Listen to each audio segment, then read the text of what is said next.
लगातार स्वरा भास्कर पर जो हमला हो रहा है आज की तारीख में, आज की राजनीति में, भारत में जो कुछ हो रहा है, एक तरह से वो उसका एक आईना, एक अक्स के तौर पे काम कर रहा है। अब कहा यह जा रहा है कि मैं, यानी एक तरफ आर्ट लगाया हुआ है, यानी स्वरा भास्कर ये तमाम तरह के कपड़े पहने हुए, और दूसरी तरफ आर्टिस्ट।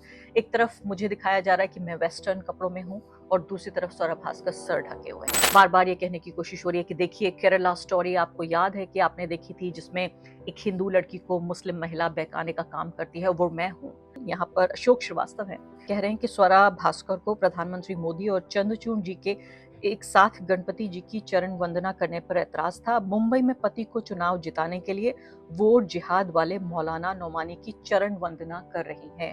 उसको लेकर आप ये देखिए बवाल हुआ है फिलहाल। बॉडी शेमिंग से लेकर स्लट शेमिंग तक कौन सी ऐसी चीज है जो स्वरा भास्कर के ऊपर अप्लाई नहीं गई। खासकर जो हिंदुत्ववादी जो विचारधारा के लोग हैं वो इसको इस तरह से ले रहे हैं कि कैसे देखिए एक प्रभावशाली हिंदू महिला और वो इस्लाम की तरफ उसका झुकाव दिख रहा है, इंसाफ की तरफ झुकती है, अगर वो बराबरी की तरफ झुकती है, अगर भारत को ज्यादा धर्मनिरपेक्ष लोकतांत्रिक एक देश बनाने की तरफ अगर उसका झुकाव है, तो मैं क्यों इज्जत ना करूं स्वरा भास्कर की, क्यों ना करूं मैं उनकी इज्जत। नमस्कार, द वायर में आपका स्वागत है। मैं हूं आरफा खानम शेरवानी। नरेंद्र मोदी की सत्ता को अब एक दशक से ज्यादा गुजर चुका है, 11वां साल चल रहा है उनको प्रधानमंत्री के तौर पर।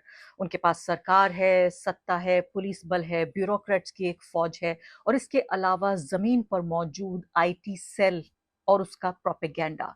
इस सब के बावजूद नरेंद्र मोदी उनके समर्थकों को और उनके जो प्रोपेगेंडिस्ट हैं, जो दिन रात जमीन पर, इंटरनेट पर और हो सकता है हवा में भी, कभी खला में भी समर्थन जुटाने की लगातार कोशिश करते हैं, और उसकी सिर्फ एक रणनीति है, वो है नफरत फैलाओ और लोगों को बांटो। लेकिन इस पूरी सत्ता को आप एक तरफ रख लीजिए और दूसरी तरफ एक महिला, वो महिला जिसके पास न सत्ता है, न जिसके पास पावर है, न जिसके पास कोई इन्फ्लुएंस है, सिर्फ उसके पास एक शक्ति है, वो है उसकी मन और अंतरात्मा की शक्ति।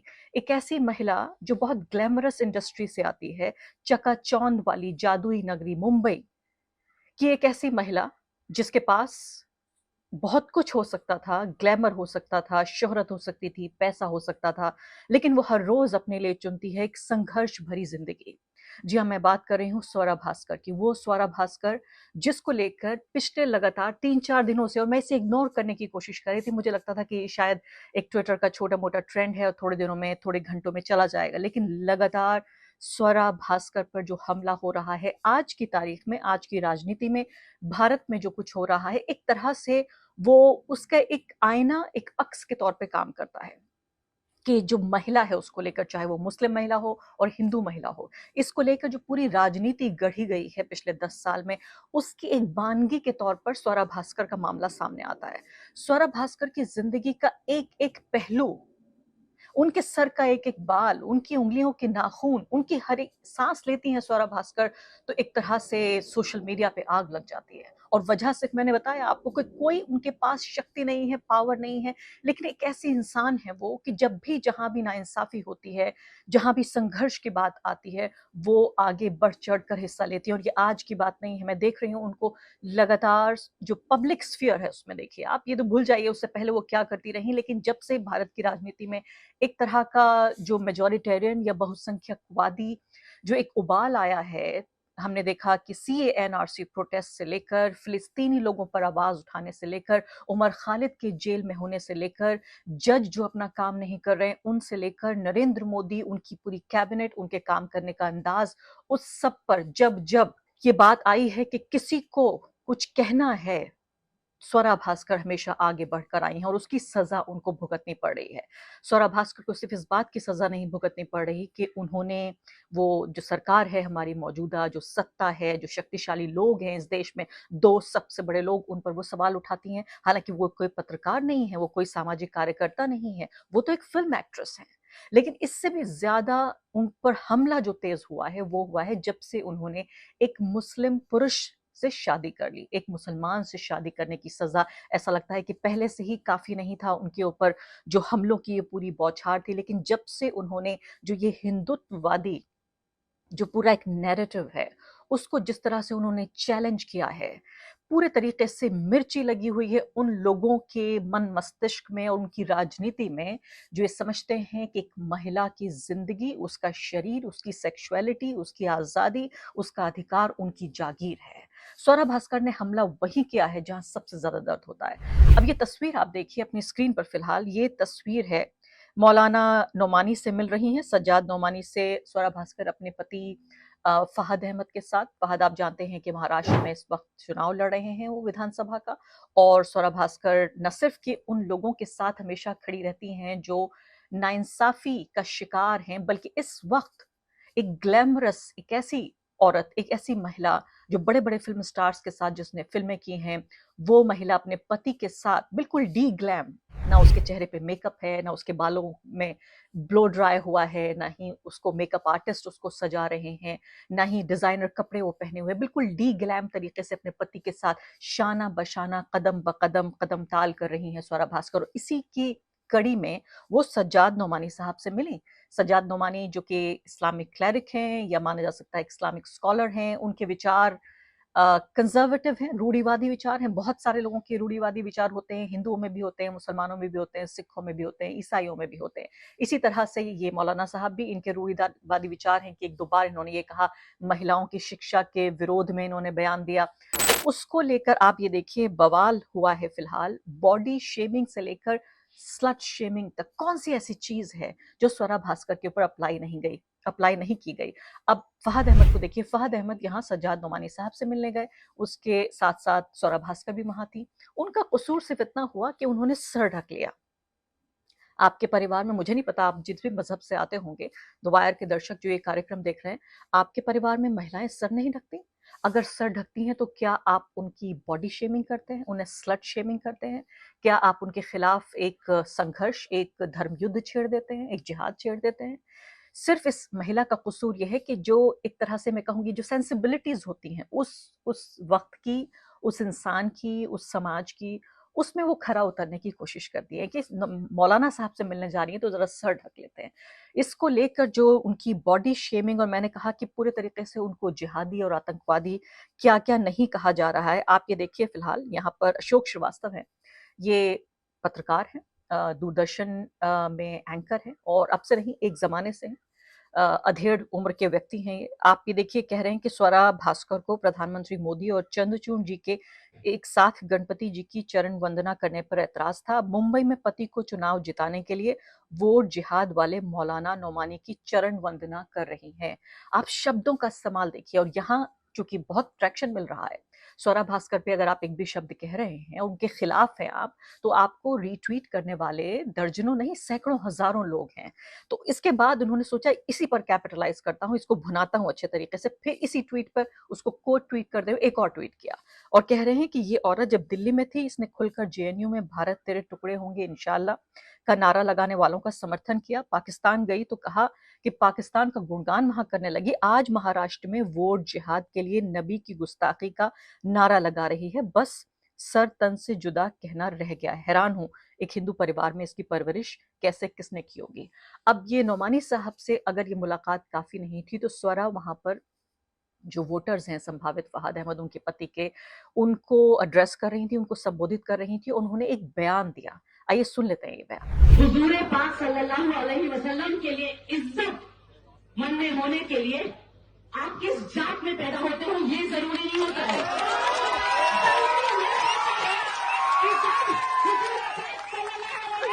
की शान में गुस्ताखी हो तो आप उन गुस्ताखों के साथ जाके हाथ नहीं मिलाते हो, ठीक है ना। जो मेरे पति के दीन और ईमान पे बार बार सवाल उठा रहे हैं, आज इस मंच से मैं उन लोगों को पूछना चाहती हूँ कि आपका ईमान कहाँ था जब आपके दोस्त अनिल राठौर ने नितेश राणे की सभा यहाँ लगवाई थी, जहाँ पे खड़े होकर वो आपके नबी को गालियां दे सकता था। तब आपका ईमान कहाँ था? तब आपका ईमान कहाँ था जब बिल्किस बाबू के गुस्ताखों को, जिन्होंने सामूहिक बलात्कार किया उसका, आपकी बीजेपी के नेता उसको माला चढ़ा रहे थे, तब आपकी मुसलमानियत कहाँ थी और तब आपका ईमान कहाँ था कि आज आप जाके उनके साथ हाथ मिला रहे हो। आपका ईमान तब कहाँ था जब वो लोग जो आपकी पार्टी और आपके पक्ष में, आपके गठबंधन में आपके साथी हैं, वो कह रहे हैं कि जब महायुति की सरकार आएगी तो सबसे पहला काम वो ये करेंगे कि मस्जिद पर से लाउड स्पीकर हटा देंगे।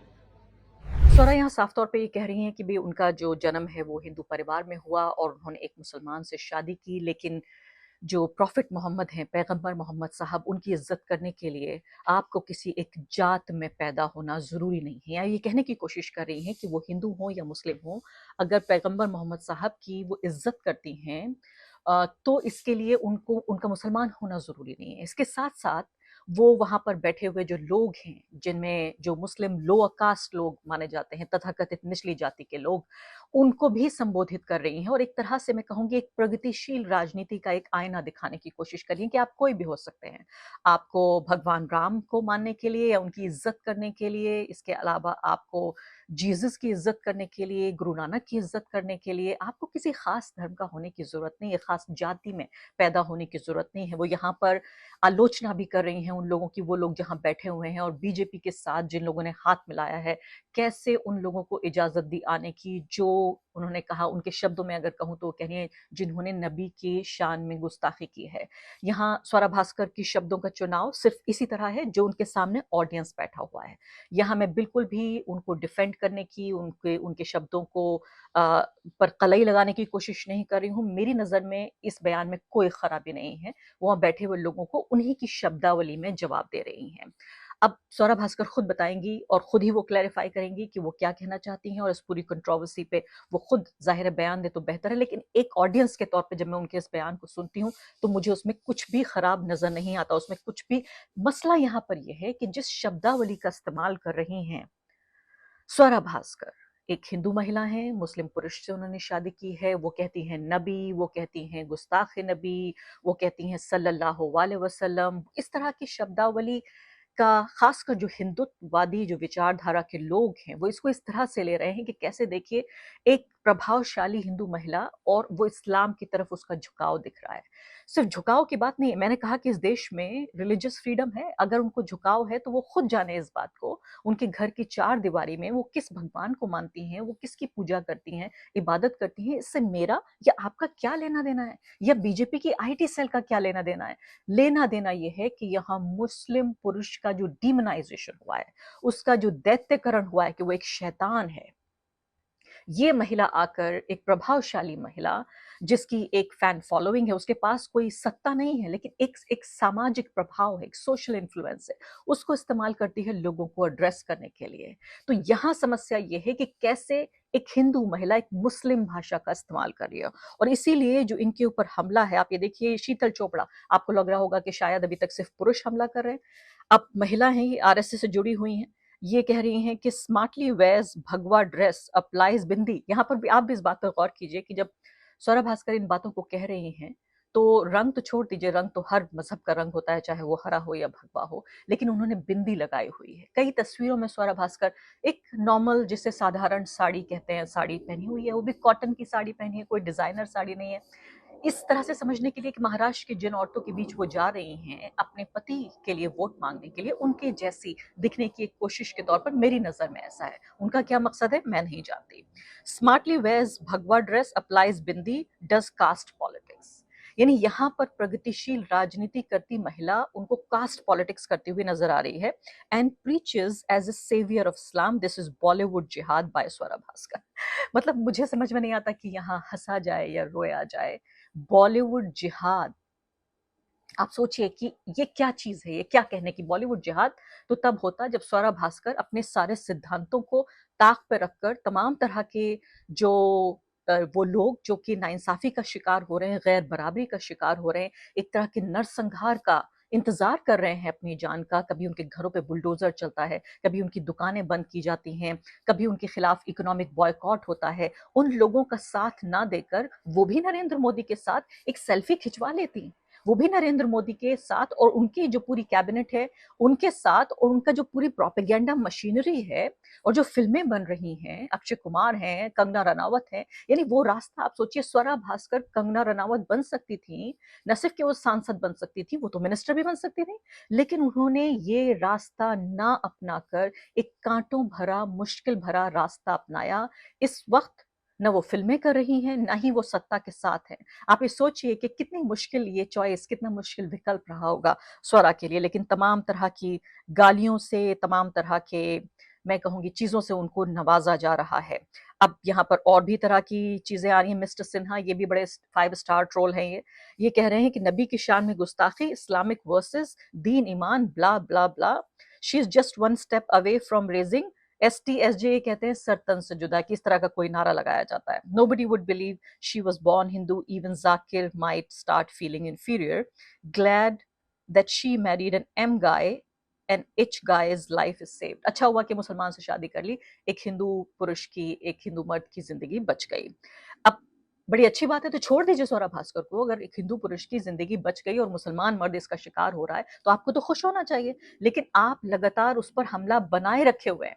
और मैंने देखा समर्थन बहुत ज्यादा नहीं है उनके लिए, यानी कि वो लोग भी जो विपक्ष में बैठे हुए हैं राजनीतिक तौर पे, उनके भी मैंने देखा कि बहुत ज्यादा कोई सपोर्ट की आवाजें नहीं आ रही हैं। सुप्रिया श्रीनेत का जरूर एक ट्वीट मैंने यहाँ पर देखा, वो कहती हैं कि एक औरत का सर पर दुपट्टा रख लेना अगर तुम्हें इतना परेशान करता है तो तुम जाहिल दरिंदे हो, तुम सभ्य समाज में रहने लायक नहीं हो। ईश्वर तुम्हारे परिवार की और आसपास की महिलाओं को तुमसे सुरक्षित रखे, क्योंकि तुम खतरनाक हो। अब ये सोचिए आप कि अगर इतना कुछ काफी नहीं था, तो मेरे जैसे लोगों को निशाना बनाया जा रहा है।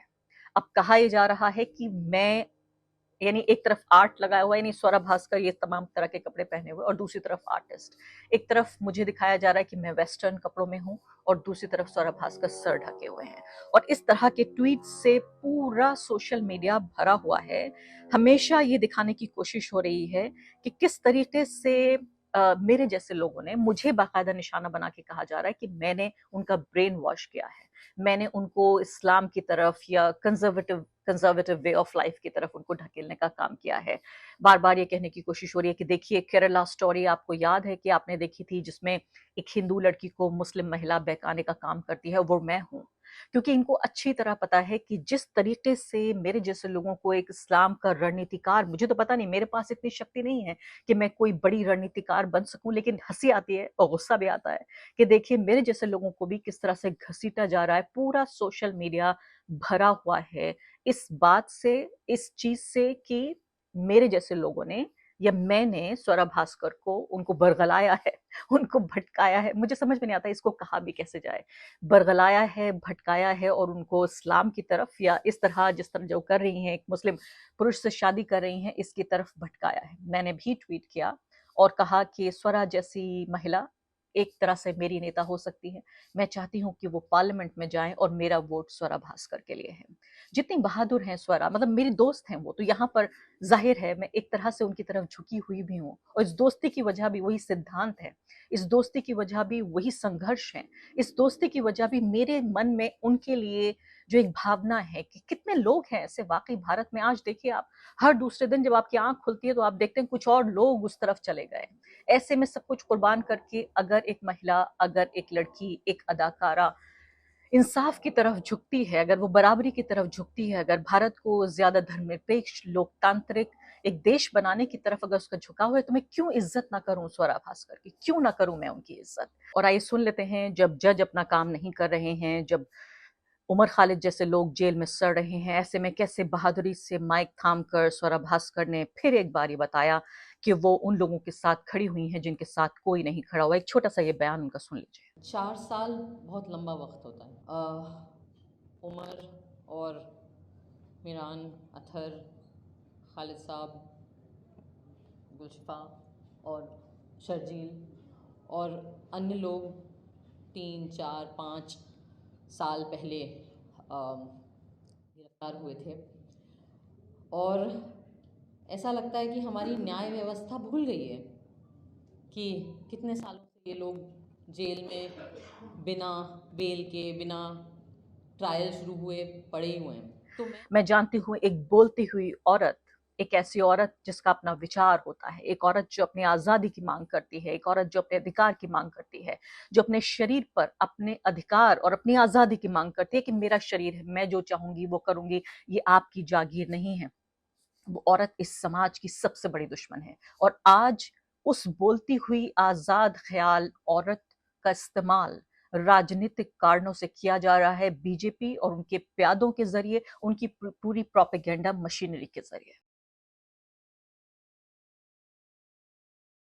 द वायर के और वीडियोस देखने के लिए सब्सक्राइब करें और बेल आइकन पर क्लिक करें। स्वतंत्र पत्रकारिता की आर्थिक मदद करने के लिए डिस्क्रिप्शन में दिए गए लिंक पर जाएं और अपनी राशि चुनें।